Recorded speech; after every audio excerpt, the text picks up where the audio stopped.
ഫിറോസ് ഞാനൊരു കാര്യം ചോദിച്ചോട്ടെ. ഇപ്പം മകൻ 18 വയസ്സിനൊക്കെ ശേഷം ഫിറോസിനോട് ചോദിക്കുകയാണ്, ഒരു കുടുംബത്തിൻ്റെ ഒരു ഐഡിയൽ സെറ്റിംഗ് അച്ഛനമ്മ കുട്ടി എന്നുള്ളതാണല്ലോ. നിങ്ങൾ കാരണം എനിക്ക് അച്ഛനമ്മ കുട്ടി എന്നുള്ള ആ സോഷ്യൽ കൺസ്ട്രക്റ്റ് കിട്ടിയിട്ടില്ല, അതിന് നിങ്ങൾ കാരണക്കാരല്ലേ എൻ്റെ ബാല്യം നശിപ്പിച്ചതെന്ന് ചോദിച്ചു കഴിഞ്ഞാൽ അത് പൂർണ്ണമായ ബോധ്യമുണ്ടായത് കൊണ്ട് തന്നെ ഞങ്ങൾ അവൻ്റെ ബാല്യം നശിപ്പിക്കാത്ത രീതിയിലാണ്. അതാണ് നേരത്തെ പറഞ്ഞത്. ഞാൻ നേരത്തെ കൂട്ടിച്ചേർത്ത കാര്യം അതാണ്. ഞങ്ങൾ അവൻ്റെ ബാല്യത്തെ നശിപ്പിക്കാത്ത രീതിയിലാണ് അവനുമായിട്ടുള്ള മിംഗ്ലിങ്. അവന് ശരിക്കും ഞങ്ങൾ കൂടെ ഉള്ളതിനേക്കാളും അവന് ഇപ്പോഴായിരിക്കും ഏറ്റവും സന്തോഷം. കാരണം അവൻ ആഗ്രഹിക്കുന്ന സമയത്ത് ഞങ്ങൾ അവിടെ ഉണ്ട്. അതാണല്ലോ പറഞ്ഞത്, ഞങ്ങൾക്ക് നമ്മുടെ ഫസ്റ്റ് പ്രിഫറൻസ് അവൻ തന്നെയാണ്. മനസ്സിലായി. അപ്പോൾ അവൻ അങ്ങനെ ചോദിക്കേണ്ട ഒരു ചോദ്യത്തിലേക്ക് നമ്മൾ കൊണ്ടുവരുന്നില്ല. നേരെ മറിച്ച് നമ്മൾ സാധാരണ നമ്മൾ കാണുന്ന രണ്ടുപേരും സെപ്പറേറ്റ് ആയി കഴിഞ്ഞാൽ പിന്നെ അവർ രണ്ട് കാര്യങ്ങളിലേക്ക് പോവുകയും കുട്ടികളുടെ കാര്യം ശ്രദ്ധിക്കുക, പിന്നെ കുട്ടികൾ കാണാൻ പറ്റുന്നില്ല, അല്ലെങ്കിൽ ഒരാൾക്ക് മാത്രമാണ് കുട്ടിയെ കിട്ടുന്നത്. ആ ഒരു സംഭവം ഇവിടെ വരുന്നില്ല. അപ്പോൾ ആ ഒരു ചോദ്യത്തിന് പോലും ഇവിടെ പ്രസക്തിയില്ല.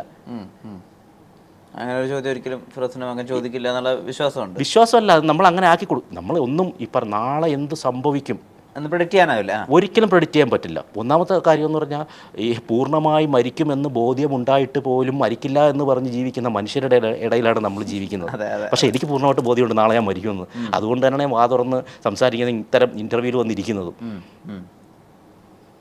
മകൻ്റെ ഡേ ടു ഡേ ആക്ടിവിറ്റീസ് ഒക്കെ മനസ്സിലാക്കി. ഇപ്പം പെട്ടെന്ന് കുട്ടികളുടെ പെട്ടെന്നല്ല അവർ ലഹരിയിലേക്ക് പോകുന്നത്, അതിനൊരു പല പല പല സ്റ്റേജുകളുണ്ട്. ഇപ്പം മകനെ കാണാതെ മകൻ്റെ സ്വഭാവ രൂപീകരണം മാറ്റം ഫിറോസ് ട്രാക്ക് ചെയ്യുക. ഞാൻ കാണാതിരിക്കുന്നില്ലല്ലോ, ഞാൻ കാണുന്നുണ്ടെന്നാണ് പറഞ്ഞത്. ഓക്കെ, നിങ്ങൾ മകനെ ഞാൻ കാണാതിരിക്കുന്നത് എപ്പോഴെങ്കിലും പറഞ്ഞു? ഞാൻ മകനെ കണ്ടുകൊണ്ടേയിരിക്കുകയാണ്. ഇപ്പോൾ ഈ ഇൻ്റർവ്യൂ കഴിഞ്ഞാൽ പോലും ഞാൻ നേരെ അങ്ങോട്ടാണ്, കൊല്ലത്തേക്കാണ് പോകുന്നത്. അല്ല, പിതാവ് എന്നുള്ള രീതിയിൽ ഇപ്പോൾ വരുന്ന വാർത്തകൾ അല്ലെങ്കിൽ വാർത്തകളിലേക്ക് രാസലഹരി ഒക്കെ വരുന്നു, ആകുലതയുണ്ട് ഒരു പിതാവ് എന്നുള്ള രീതിയിൽ. ആകുലത എന്ന് പറയാൻ ആദ്യം ഒരു കാര്യം മനസ്സിലാക്കുക, നമ്മൾ അവർക്ക് വേണ്ട സമയം, ഞാൻ ആദ്യമേ പറഞ്ഞതുപോലെ തന്നെ നമ്മുടെ മക്കൾക്ക് വേണ്ടിയിട്ടുള്ള സമയം കൊടുക്കുക എന്നുള്ളതാണ് മെയിൻ. അവരെ കേൾക്കാൻ വേണ്ടിയിട്ട് ചെവി കൊടുക്കുക, അവരുടെ അടുത്ത് സ്നേഹമായി പെരുമാറുക. നമ്മുടെ ഈ പെരുമാറ്റമൊക്കെ ബ്രൂട്ടലായിട്ടൊക്കെ അവരുടെ അടുത്ത് പെരുമാറുക, അതൊക്കെ അവരുടെ മനസ്സിന് ലോലമായ ഒരു കാര്യമാണ് ഈ മനസ്സെന്ന് പറയുന്നത്. അത് സ്ക്രാച്ച് വീഴും. അത് കുട്ടികളെന്നല്ല, ഇച്ചിരി മുതിർന്ന ആൾക്കാരായാലും സ്ക്രാച്ച് വീഴും. മനസ്സിലായി. അപ്പോൾ നമുക്ക് അവരുടെ അടുത്ത് സ്നേഹത്തോടെ പെരുമാറുക, സ്നേഹത്തോടെ കാര്യങ്ങൾ പറഞ്ഞ് മനസ്സിലാക്കുക, അവരെ മാക്സിമം നമുക്ക് അവർക്ക് സമയം സ്പെൻഡ് ചെയ്യുക. അതാണ് അതിൻ്റെ ഒരു ഏക ഉത്തരവെന്ന് പറയുന്നത്. അല്ലാതെ നമ്മൾ ഈ പറഞ്ഞതുപോലെ നോക്കാതെയും കാണാതെയും ഇരുന്ന് എങ്ങനെയെങ്കിലും പോട്ടെ എന്ന് പറഞ്ഞാൽ അവർക്ക് തോന്നിയ പോലെ പോകും. പിന്നെ നമ്മൾ കൈയിട്ടടിച്ചിട്ട് കാര്യമില്ല. നമ്മളെ ഡ്യൂട്ടികൾ നമ്മൾ കറക്റ്റായിട്ട് ചെയ്യുക എന്നുള്ളതേ ഉള്ളൂ അതിനകത്ത് വരുന്ന കാര്യം. പിന്നെ അതും താണ്ടി പിന്നെ പോവുകയാണെങ്കിൽ വിധി എന്നേ പറയാനാണ്. അത് അത്രേ ഉള്ളൂ. നമുക്കെല്ലാം ഒന്നും നമുക്ക് നമ്മുടെ കയ്യിൽ നിൽക്കുന്ന കാര്യങ്ങളല്ലല്ലോ. ഈ രാസലഹരി കുട്ടികളിൽ ഒരുപാട് പെരുകുന്നു എന്നുള്ള വാർത്തകൾ വരുന്നു. വളരെ എളുപ്പമാണിന്ന് അതിലേക്ക് എത്താൻ എന്നുള്ളത്. പണ്ട് കാലത്ത് പാക്ക് സിഗരറ്റ് എന്നുള്ളത് ഇന്ന് MDMA-യും കൊക്കൈനും പെത്തഡിനും ഒക്കെയാണ് എന്നുള്ള രീതിയിലേക്കാണ് വാർത്തകളിലൂടെ നമ്മൾ മനസ്സിലാക്കുന്നത്. പേടിക്കേണ്ടതുണ്ടോ? 100% പേടിക്കേണ്ടതുണ്ട്. 100% പേടിക്കേണ്ട കാര്യമുണ്ട്. കാരണം ഇപ്പോൾ നമ്മുടെ ബീഡി, സിഗരറ്റ്, പിന്നെ മദ്യം പോലെയുള്ള സാധനങ്ങളിൽ നിന്ന് MDMA, കൊക്കൈൻ പോലെയുള്ള സാധനങ്ങൾ എത്തി നിൽക്കുമ്പോൾ ഇതിലും വലിയ മാരകമായിട്ടുള്ള സാധനം ഇനിയുണ്ട് വിദേശ രാജ്യങ്ങളിൽ. എനിക്ക് തോന്നുന്നു ഫാൽക്കെ അങ്ങനെ എന്തോ ഒരു പേരുള്ളൊരു സാധനമുണ്ട്. ഇതെന്ന് പറഞ്ഞത് നമ്മുടെ വാമ്പയറിൻ്റെ ട്രീറ്റ്മെൻറ്റാണ്. അത് നമ്മുടെ ശരീരത്തിൽ കടന്നു കഴിഞ്ഞാൽ നമ്മൾ സ്വന്തമായിട്ട് വരുന്ന വീഡിയോസ് നിങ്ങൾ യൂട്യൂബിൽ നോക്കിയാൽ ബസ്സിൽ കൊണ്ട് തല വെച്ച് ഇടിച്ചിട്ട് ഗ്ലാസ് പൊട്ടിക്കുക, അവർ കംപ്ലീറ്റ് വാമ്പയറിനെ പോലെ ആവും. ആ കെമിക്കൽ ഉള്ളിൽ ചെന്ന് കഴിഞ്ഞാൽ, ആ ഡ്രഗ് ഉള്ളിൽ ചെന്ന് കഴിഞ്ഞാൽ അങ്ങനെയാകും. ഈ MDMA വരെ എത്തി നിൽക്കുന്ന നമ്മുടെ സാഹചര്യത്തിൽ ഇനി അതും വരാം. അപ്പം ഇപ്പോഴേ നമ്മൾ ചെയ്യേണ്ട കാര്യം എന്ന് പറഞ്ഞാൽ, ഇനിയെങ്കിലും നമ്മൾ ചെയ്യേണ്ട, കാരണം താമസിച്ചു എങ്കിലും അധികം താമസിച്ചിട്ടില്ല, ഇപ്പോഴെങ്കിലും നമ്മൾ ചെയ്യേണ്ട കാര്യം എന്ന് പറഞ്ഞാൽ കണ്ണടച്ചിരിക്കാതെ, ഇത് നമ്മുടെ നിയമപാലകരും പൊളിറ്റീഷ്യൻസും ചേർന്ന് ചെയ്യേണ്ട കാര്യമാണ്. നമ്മളെല്ലാം ഒത്തൊരുമയോടെ നിന്ന് ചെയ്യേണ്ട കാര്യം ഇതിൻ്റെ റൂട്ട് കോസസിനെ ബ്രേക്ക് ചെയ്യുക. ഇപ്പോഴും നമ്മൾ കാണുന്നത് ഒരു കാരിയർ, അതായത് ഒരു ഇത്ര രൂപയുടെ കഞ്ചാവുമായിട്ട് അല്ലെങ്കിൽ ഡ്രഗ്സുമായിട്ട് വരുന്നവരെത്ര പിടിച്ചിട്ട് ഫോട്ടോയും കാണിച്ച് അവൻ്റെ ഭാവി നശിപ്പിച്ചിട്ട് ഇതാക്കുന്നത്. മനസ്സിലായി. അതിൻ്റെ കൂടെ ഞാൻ ഒരു കാര്യം കൂടെ കൂട്ടിച്ചേർക്കുക. ഈ ഭാവി നശിപ്പിക്കുന്നതെന്ന് പറഞ്ഞപ്പോഴത്തേക്ക് പോലീസ് ഡിപ്പാർട്ട്മെൻറ്റിൽ എനിക്ക് ഒരുപാട് സുഹൃത്തുക്കളുള്ള ഇതാണ്. അപ്പോൾ എൻ്റെ ഒരു സുഹൃത്തിൻ്റെ കാര്യം തന്നെ എനിക്ക് പറയാം. പുള്ളി ഒരു സ്ഥലത്ത് CA SHO ആയിട്ടിരിക്കുന്ന ആളാണ്. പുള്ളി അടുത്തിടയ്ക്കൊരു പയ്യനെ കഞ്ചാവിൻ്റെ ഇതിൽ പിടിച്ചിരുന്നു. അപ്പോൾ പത്രക്കാരൊക്കെ ഫോട്ടോ എടുക്കും, സ്വാഭാവികം അങ്ങനെയാണല്ലോ. പുള്ളി ആ ഫോട്ടോ കൊടുത്തില്ല. പുള്ളി അവന് വേണ്ട ശിക്ഷകളൊക്കെ കൊടുത്തെങ്കിലും ഫോട്ടോ കൊടുത്തില്ല. അപ്പോൾ ഞാനത് ചോദിച്ചു. അപ്പോൾ പുള്ളി ഇതുപോലെ തന്നെ ഇങ്ങനെ പലരെയും പിടിച്ചാലും ഫോട്ടോ കൊടുക്കില്ല. അപ്പോൾ ചോദിച്ചപ്പോൾ പറഞ്ഞു, അവനൊരു പഠിക്കുന്ന പയ്യനാണ്. ഇപ്പോൾ ഞാൻ പിടിച്ചിട്ട് അവൻ്റെ ഫോട്ടോ കൊടുത്തു കഴിഞ്ഞാൽ എൻ്റെ പേരുമൊക്കെ അതിൽ വരും, നല്ല ഇതായിട്ട് തന്നെ വരും, അതൊക്കെ പ്രൗഡാണ്. പക്ഷേ അവൻ്റെ ഫ്യൂച്ചർ അതോടെ പോകും. അവന് ലോകം മുദ്ര കുത്തും. അവന് തിരുത്താനുള്ളൊരു അവസരം കൂടി കൊടുക്കണം. അവന് ചെയ്തതിന് ശിക്ഷ കൊടുക്കും. പക്ഷേ ഇങ്ങനെ ഫോട്ടോ കൊടുത്തു കഴിഞ്ഞാൽ ജനങ്ങളെല്ലാം പിന്നെ അവൻ ആ കണ്ണിലേ കാണും. അവന് ജീവിതത്തിലേക്ക് തിരിച്ചു വരാനുള്ള അവസരം കൊടുക്കത്തില്ല. അങ്ങനെ പുള്ളി അങ്ങനെ ഇതാക്കിയിട്ട് എത്രയോ പേര് പിന്നീട് നല്ല രീതിയിൽ പോയിട്ടുണ്ട്.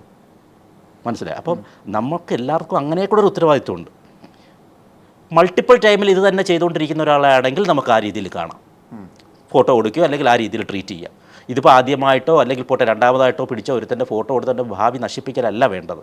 അതും ഇതിനിടയ്ക്ക് നടക്കുന്നുണ്ട്. അപ്പോൾ പോലും നമ്മൾ ഇവിടെ ഈ ഡ്രഗ്സ് എന്ന് പറഞ്ഞിട്ട് ഇപ്പോൾ ഈ കാണിക്കുന്ന കോലാഹലങ്ങൾ ഏറ്റവും കൂടുതൽ നിങ്ങൾ നോക്കിയാൽ ഡ്രഗ്സ് ഉപയോഗിക്കുന്നവനെയും ചെറിയ ചെറിയ ക്യാരിയേഴ്സിനെയാണ് എടുത്ത് ഫോട്ടോ ആയിട്ട് കാണിക്കുന്നത്. ഇതിൻ്റെ റൂട്ട് കോസസിലെ വലിയ വലിയ മാഫിയകൾ ഇപ്പോഴും കാണിക്കുന്നില്ല, ഇല്ലേ?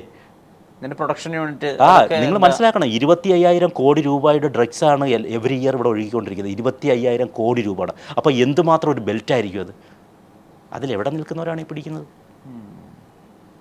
ഇന്ത്യയിലെ തന്നെ നമ്പർ 1 ബ്രില്യൻറ്റ് ഫോഴ്സാണ് നമ്മുടെ കേരളത്തിലെ പോലീസ് ഫോഴ്സ്. അവർ ചോദിച്ചാൽ നടക്കില്ലേ?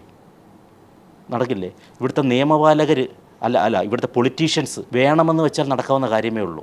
അതിന് ഇവർക്ക് അനുമതി കൊടുക്കണം, പോലീസുകാർക്ക് അതിൻ്റെ അനുമതി കൊടുക്കണ്ടേ? അപ്പോൾ ഇവിടുത്തെ രാഷ്ട്രീയം ഒരുപക്ഷെ രാഷ്ട്രീയക്കാർക്ക് അവരുമായിട്ട് സ്വാധീനം ഉണ്ടാകാം. ഒരു സിനിമ കഥ പറഞ്ഞതുപോലെ ലൂസിഫർ എന്ന് പറഞ്ഞ സിനിമയിൽ അത് വ്യക്തമായിട്ട് പറയുന്നുണ്ട്. ഒരു ഡ്രഗ് മാഫിയയാണ് ഒരു പൊളിറ്റിക്സ് കംപ്ലീറ്റ് കൺട്രോൾ ചെയ്യുന്ന രീതിയിൽ. അപ്പോൾ ഇവിടെ നമ്മൾ ചിന്തിക്കണ്ടേ, ഇത്രയും ഓരോ ഇലക്ഷൻ വരുമ്പോൾ ഇത്രയും കോടിക്കണക്കിന് രൂപ ചിലവാക്കുന്നത് ഇതൊക്കെ ഇങ്ങനെ ആരെങ്കിലും ഫണ്ടേഴ്സ് ഉണ്ടാകും? നമ്മൾ ചിന്തിച്ച് പോവുകയാണത്. കാരണം ഇങ്ങനെ ഈ ഒരു ലോകം ആയതുകൊണ്ട് തന്നെ. നാരായണിയുടെ ആൺമക്കളിനെ പറ്റിയിട്ടും നാരായണയുടെ ആൺമക്കൾ ആക്ച്വലി ഞാൻ കണ്ടില്ല. പക്ഷെ അങ്ങനെ ഒരു കണ്ടന്റ് ഉണ്ട്, അതായത് ഒരു സഹോദരനും സഹോദരിയും കസിൻസ് ആണ്. വളരെ മോശമാണ് അത്. അങ്ങനെ ഒരു കോണ്ടന്റ് വന്നാൽ പ്രശ്നമാണ്, അത് വികലാണെന്ന് പറയാനുള്ള കാര്യം. അങ്ങനെ ഒരു കോണ്ടന്റിനെ കുറിച്ച് ചിന്തിക്കാൻ പോലും പാടില്ല എന്നുള്ളതാണ്. എന്തിനാണ് അങ്ങനെ ഒരു സിനിമ പറയരുത്? എന്തിനാണ് അങ്ങനെ ഒരു സാധനം, ഇത് മനസ്സിൻ്റെ ഏഴയില്ലാത്ത ഒരു ഐഡിയ ഇല്ലാത്തവർക്ക് ഐഡിയ ഇട്ട് കൊടുക്കുന്ന രീതിയിൽ ഇങ്ങനൊരു സാധനം പറയുന്നത്? വേറെ എന്തെല്ലാം കഥകൾ പറയാം? എത്ര പുണ്യമായ കാര്യമാണ് ഒരു സഹോദരനും സഹോദരി എന്നുള്ളത്, സഹോദരങ്ങൾ എന്നുള്ളത്, അമ്മയും അച്ഛനും എന്നുള്ളത്. ഇതിൻ്റെയൊക്കെ കോൺസെപ്റ്റിനെ തന്നെ മാറ്റി അങ്ങനെ ചിന്തിക്കണമെങ്കിൽ ആ ചിന്തിച്ചവൻ്റെ തലക്കിട്ടല്ലേ അടി കൊടുക്കേണ്ടത്? അങ്ങനെ ചിന്തിക്കണ്ട, അങ്ങനത്തെ കഥ പറയണ്ട.